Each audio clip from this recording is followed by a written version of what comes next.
Well, it's Wednesday. I've just been over to the Japanese udon restaurant over there and ordered some food to take it away. So the food was 295 peso. The pot to it go in is 30 peso, so it's 320 peso. The bag for the pot to go in is 30 peso. The 4 king prawns that I've ordered are 60, 60, 60 and 60, but the bag for that to go in is also 30 peso. So in total I paid 1,000 peso with two Diet Cokes, 2 Coke Zeros, but 400 of that was in packaging. It's in bags, it's in a paper bag, it's not in a reusable bag, it's a single one-off paper bag. Is that the world gone nuts? Oh, look at this. This is a disposable takeaway price list at Udon Noodle SM Langan. Yeah.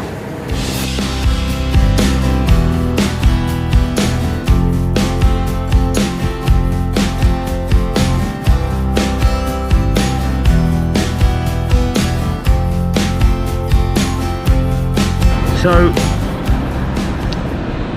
I needed to turn around and work out how I could achieve stop work. I don't call it early retirement because it's not retirement. It's you've just stopped work. Retirement, my retirement age was 66, which is coming up this Friday.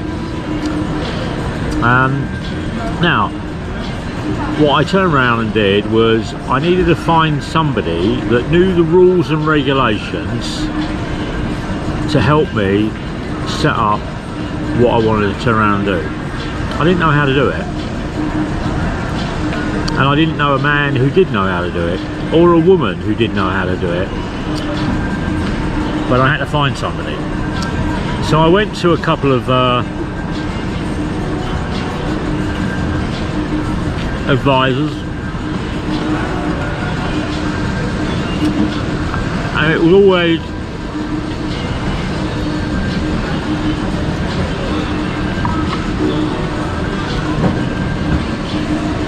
I can do this for you, but it's going to cost you.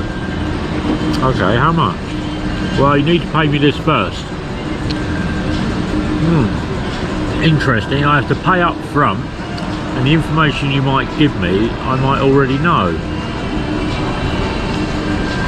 So I went to maybe half a dozen of these people around the UK, and not one of them was telling me anything or giving me any information how I was going to stop work, release the equity within my funds, draw down on my portfolio I'd built up over years, and I was like getting a little bit despondent really, because I had a house.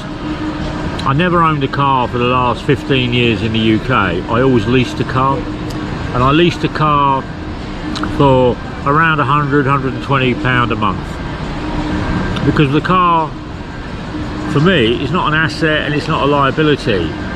It's a tool. Yeah, it's a tool. It gets me from A to B, and that's how I looked at it in the UK. It's not about me buying a car to sit in my drive and look at my next door neighbours and go, I'm rich, look at me. That's not my lifestyle. That's not what I do. So I had a Fiat 500. I had all these, you know, cheap looking cars that got me from A to B, got me to work and got me home from work, and that's all it was for. And then one day, out of the blue, I get a message on my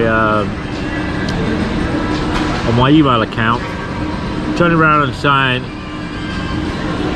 are you interested in this? Stopping work, moving, and I was like, Yeah. So I made an appointment to go and see this guy.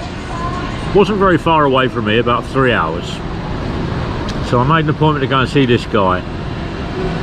That was the start of my journey to here. Because that guy, and he's still close friend, he still helps, but he doesn't take any money.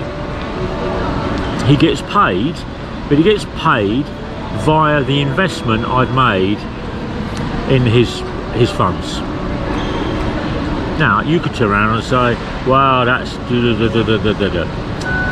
no. I put money into my fund in 2015, and the guy I use, I won't give you his name, the guy I use arranged, and he turned around and said, this is what you need to turn around and do. You need to draw down your pensions that I had, because I'd worked for a lot of companies and they all gave me pensions, but the pensions were all sitting there dormant because I left the companies. Well, a dormant pension isn't a working pension. Point one. A dormant pension is not a working pension. Draw it down and put it into your own financial pension. Put it into your long-term investment.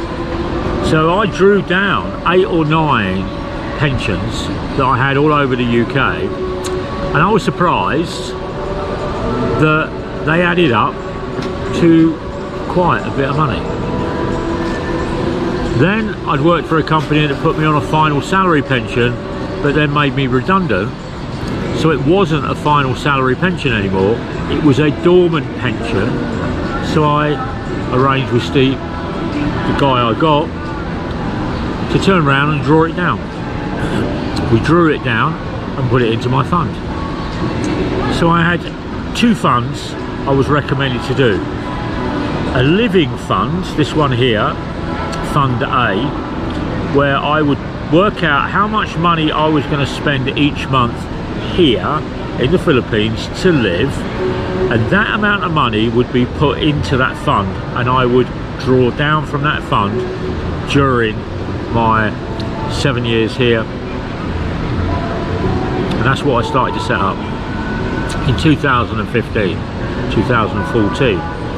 Now I also had a separate fund, which is Fund B, that was set up, and that fund was set up to earn me interest on my collateral that I was putting into the fund. Now, once they were set up and I had A and B, I was building A so I could live here, and that's the fund that keeps me here. That's the fund that pays me, yeah, £1,000 a month, or 71,000 peso as the current exchange rate. And when you make these decisions, you have to turn around and say, how do I do it each month? Well, you have to live within your means, and you have to be hard on yourself. Next month I will get my government pension at 66. That will turn around and pay me about 800, 900 pounds, about 58 to 65,000 pesos a month. The hardest decision I had to make was I had an end date that I wanted to turn around and stop working. I wanted to get out of the rat race. I wanted to go to a simpler life. I wanted my life to be my life, not a business, not somebody else, not listening to waffle from government officials.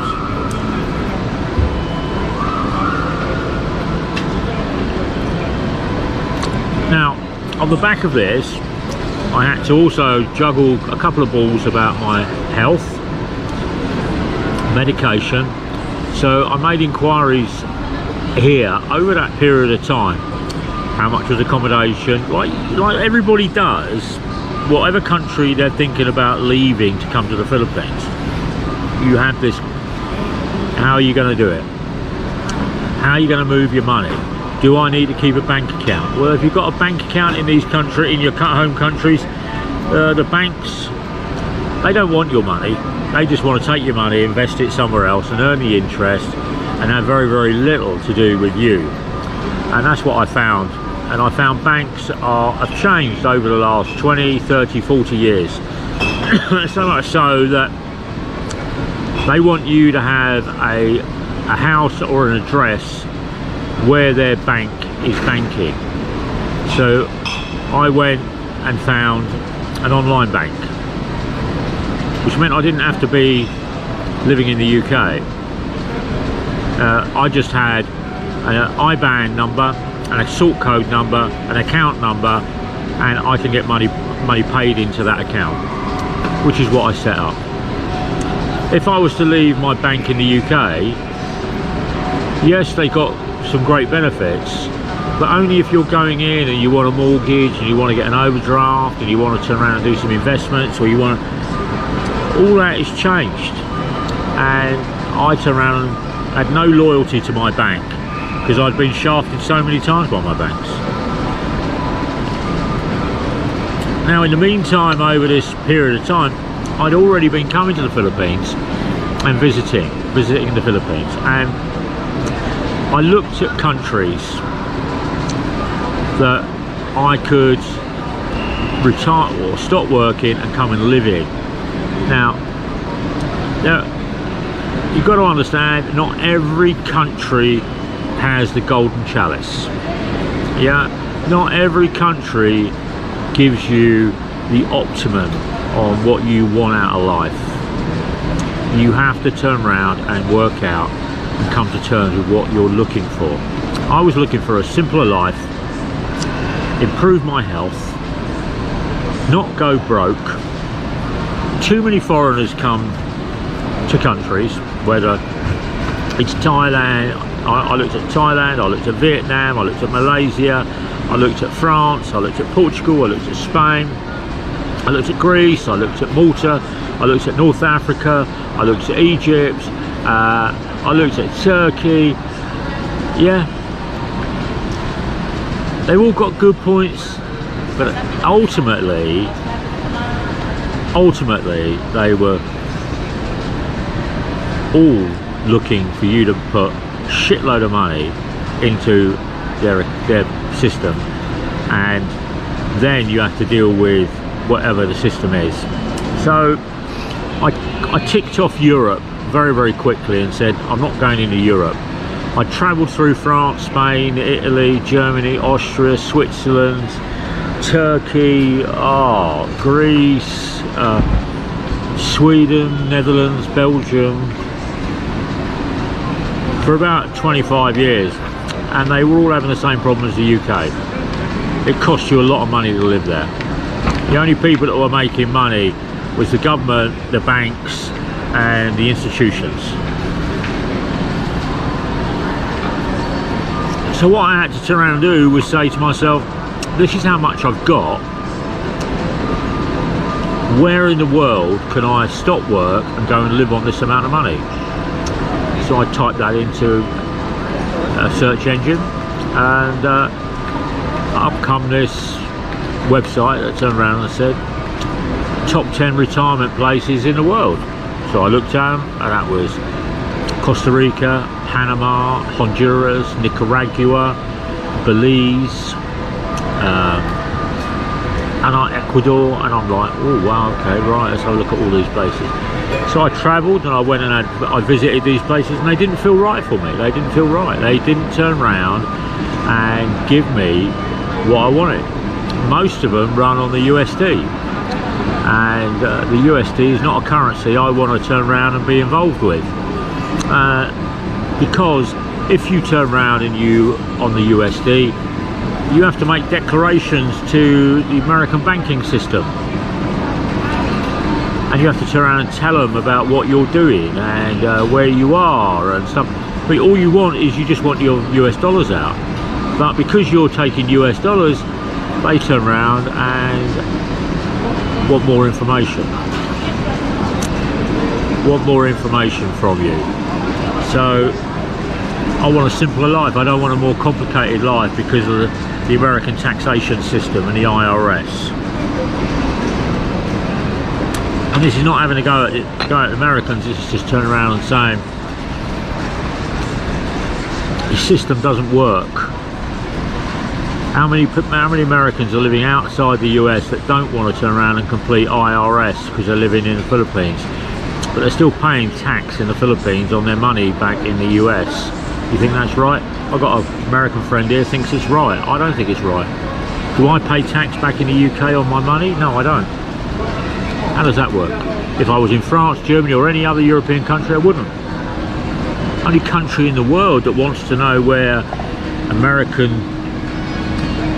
bank accounts or American people go is the US. Anyway, so I got rid of them very, very quickly, and that brought it back to Asia or the Far East. So I then turned around and travelled, and other countries. I couldn't afford Singapore. I could afford Vietnam, but their pension and visa system and their health service was complicated, so I kicked that in a touch. I went to look at Malaysia. Malaysia then didn't turn around and have a retirement plan. They do now, and it's a very good one, because they've realised that if you can attract people that want to stop work, that have got money, that are affluent, they'll spend the money locally. I wanted to turn around and find a country that wasn't expensive to travel by plane if I needed to turn around and get out of that country. I wanted a country that had stability. I wanted a country that I could talk with, that I understood.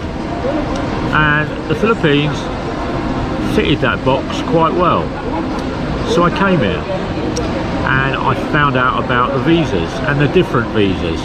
And then hidden out here is this retirement package, but it's not they call it a retirement package, but it's not really a retirement package, because you can stop work and come and live in the Philippines from the age of 35. Well, that opened my eyes up to something totally different.